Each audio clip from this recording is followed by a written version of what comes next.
Bonjour et merci de nous recevoir, c'est l'heure du 12-13. On commence par l'actualité en Rhône-Alpes. Qui a gagné au loto du patrimoine? La liste définitive des sites retenus a été annoncée. Dans notre région, il n'y en a que 6. Nous irons en voir un, le domaine du Poisa qui se trouve à Saint-Symphorien-d'Ozon dans le Rhône. Des arboriculteurs heureux dans la Drôme, la récolte des abricots s'annonce exceptionnelle cette année, en volume comme en qualité. Conséquence, les exportations repartent à la hausse. Et puis peut-on mettre en équation les relations amoureuses? La réponse est oui, et plusieurs grands mathématiciens s'y sont essayés. Oui, mais à quoi ça sert?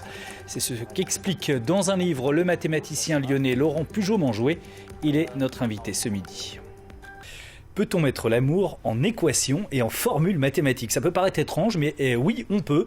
Et c'est ce qu'attache à démontrer notre invité. Bonjour Laurent Pujaud-Manjoué. Bonjour. Vous êtes mathématicien, docteur en mathématiques, c'est un peu impressionnant, enseignant à l'université Lyon 1. Vous venez de publier un livre qui s'appelle « Le jeu de l'amour sans le hasard mathématique du couple ». D'abord une précision, ce n'est pas du tout votre lubie à vous de mathématiser l'amour, ça a été fait par des grands chercheurs à la fin du XXe siècle. Oui, ça a été fait en 98, même en 88 au départ pour intéresser les étudiants. C'était un professeur qui trouvait que ses étudiants s'ennuyaient. Donc il a dit je vais appliquer ça, plutôt qu'à des pendules, appliquer ça à l'amour. Et les étudiants se sont intéressés à ce cours-là comme jamais. Il a dit je garde ce truc-là. 10 ans après, un chercheur italien, ça ne s'invente pas, s'est penché sur justement une histoire d'amour qui est assez classique, celle de Laure et Pétrarque. Et là, tout a commencé et vraiment la sauce a pris, mais super bien. Alors ce qui est assez étonnant dans cette histoire de Laure et Pétrarque, qui est un poète du XIIIe siècle, XIVe siècle, c'est que c'est un amour malheureux, mais qui répond à une formule mathématique. Et c'est ça qu'il a réussi à démontrer, c'est-à-dire que c'est cyclique en fait, son amour est cyclique, et il y a une formule mathématique qui peut s'y appliquer. Complètement, c'est-à-dire qu'au départ, les poèmes, Pétrarque était fou amoureux de Laure, mais Laure était mariée, et de temps en temps, Laure lui parlait, ou en tout cas s'approchait de lui, il était exalté, et donc très inspiré, il avait des poèmes extrêmement exaltés. Puis, voyant qu'il se rapprochait trop d'elle, comme elle était mariée, elle s'éloignait, donc du coup il était malheureux, et ses poèmes oscillaient, et ils n'ont jamais été datés, et c'est un chercheur britannique qui a décidé d'essayer de les dater, et ce chercheur italien mathématicien a décidé de regarder suivant les points de datation, de voir s'il ne pouvait pas trouver une formule mathématique pour essayer vraiment de les placer. Une sorte de cycle en fait.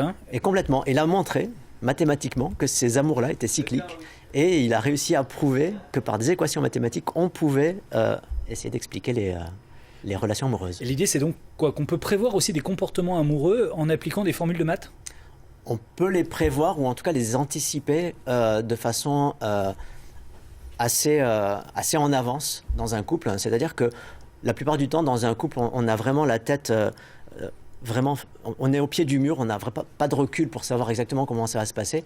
Et les équations mathématiques et les modèles que je propose, surtout les graphes, parce que les graphes sont beaucoup plus explicatifs que les équations, pour ceux qui veulent lire le livre sans comprendre les équations, c'est que grâce aux graphes, on peut avoir le recul nécessaire sur son propre couple à soi et se dire, mince, où est-ce que je me place et comment je peux anticiper une perturbation comme une dispute, une grosse dispute ou ensuite une réconciliation. On pensait avoir du libre arbitre dans l'amour, mais non, en fait, on répond à des maths, c'est un peu effrayant. Alors, le libre arbitre, on le garde tout le temps, ça, c'est pas un problème, on est maître. C'est un peu comme la météo, c'est-à-dire que si on veut se protéger du vent, on met des volets, des murs, etc., le vent passe et on est protégé. Et les mathématiques, comme la météo, on arrive, grâce aux équations, à prévoir la météo, le temps qu'il va faire. On peut, en voyant arriver le vent, se protéger et se dire, OK, on attend que la tempête se passe et ensuite on ouvre les volets, les fenêtres et on espère que le soleil reviendra. En 10 secondes, vraiment, ça marche? Ça marche, ça fait 15 ans que je suis en couple et ça marche super bien, merci. Merci Laurent Pujaud-Manjoué. Votre livre s'appelle « Le jeu de l'amour sans le hasard » et c'est aux éditions Équateur Science.